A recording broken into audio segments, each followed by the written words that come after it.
Palestine and Israel. This is not, and I want to make this clear, this is not a two-sided war. This is not a conflict. This is a one-sided massacre. This is a one-sided ethnic cleansing. This is a one-sided genocide, and this is a one-sided oppression. There's one side, only one side, committing war crimes. There's only one side violating international law.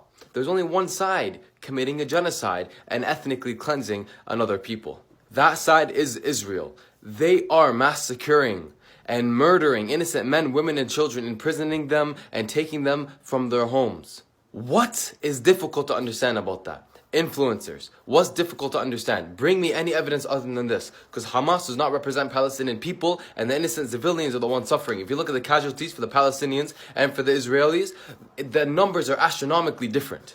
It's not comparable in any way, shape, and form. And if you do want to argue that, you're going to look like an idiot. I love the fact that people are out there and they're protesting and they're trying to be as loud as possible, but I don't think that's enough. I don't think a protest is enough, especially when it has to do with an international issue.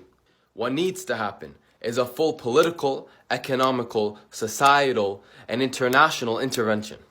America and Canada and any nation that supports Israel needs to stop supporting. They need to cut off ties. They need to stop selling arms and weapons, and they need to stop supplying them and funding them with money. $3.8 billion a year, America. Like, what's wrong with you? Then we need to boycott all Israeli products and throw them in a full economic crisis. Yes, a full economic crisis. Put pressure on them to stop what they're doing to give Palestinian rights to the Palestinian people. Basic human rights. Give it back to the people.